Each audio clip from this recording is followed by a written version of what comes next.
Gandang araw, may share lang ako tungkol dito sa ginagawa kong Sharp 40 yata ito. Smart. So ang problema nito, standby rate lang siya nung dinala sa atin. Ayaw siya mag power on. Naka-standby lang kahit mag-remote ka, mag-manual ka. So ayaw siya mag-power on. So ngayon, okay na siya. Napapagana na natin siya. Mayroon na siyang palabas at nagpa-power on na yung unit natin. So ang ginawa natin dito ay nilabhan natin yung board. Sinabon natin, binrush natin yung board para luminis. Kasi napapansin ko dito sa ganitong board ng Sharp, yung mga circuit nito nagkakaroon ng mga umido. Yan. Hindi naman dito masyado umido sa taas, pero yung doon sa ilalim niya medyo umido yung circuito. So wala pa akong binago dito sa board na ito. Ang ginawa ko lang talaga dito, hinugasan ko muna siya. Tapos binilad ko siya ng kahapon, sarado kasi ako kahapon. So binilad ko siya kahapon, iniwanan ko siya doon sa taas ng bodega natin kasi malapit doon sa yero. Pag mainit doon, talagang mainit yung ilalim ng yero natin.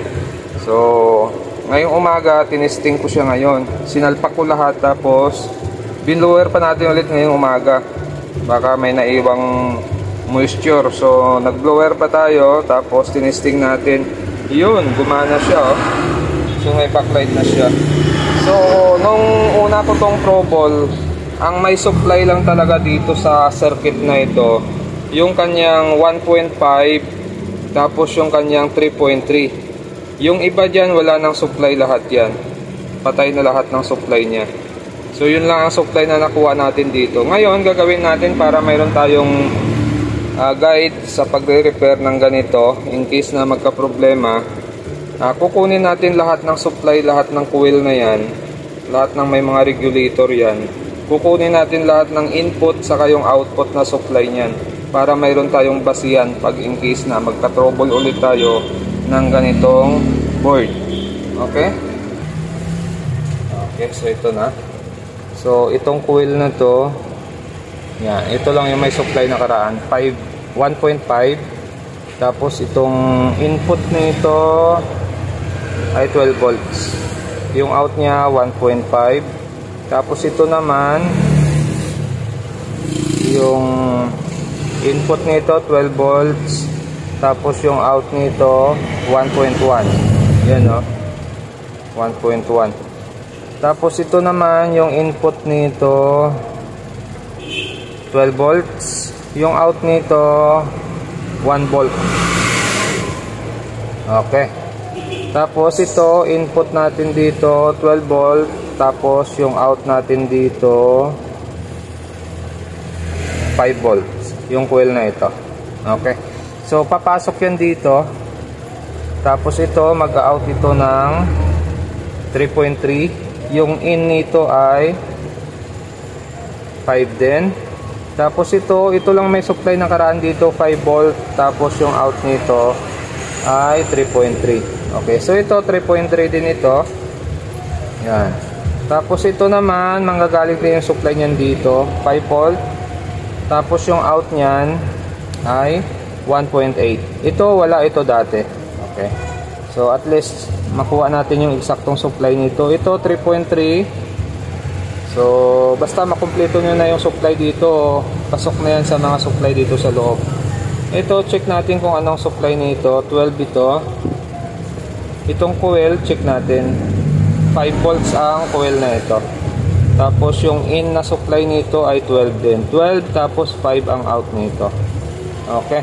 So may basihan na tayo, ano. Ito naman 12 volt supply sa audio niya. Tapos mayroon din dito isang capacitor 3.3 ito. Tapos yung supply ng ating USB ay 5 volt. Tapos mayroon din dito 5 volts din sa USB natin. Okay. Okay, may mga switching IC and switching regulator, ano, IC. So ito mayroon din dito na 5 pin. 1.8 na ang labas dito, ano. May 5 pin dito. So yan lang yung mga test point na kailangan natin malaman kung ilang volts yung supply nito. So pag nakabisado nyo na yung supply na yan, madali lang siya i-repair. Basta buo pa itong IC natin. So sa problema ng unit na ito, corroded lang or moist, parang grounded yung circuit natin. Kasi nung nilabhan natin yung board, tapos pinatuyo natin, nagbukas siya ngayon. Okay, so yun lang ang test point nitong Sharp na ito. Kukunin natin yung model para hindi tayo maligaw. Ito yung model number, Sharp model 2T C42BG1X. Sharp ang tatak. So hindi pa pala naikabit yung smart module nito. Nakalimutan ko ikabit kanina. Okay, so yung power supply niyan ay yung ganito. Tapos yung top board na gamit nito, yung may putol, yung ganito naman.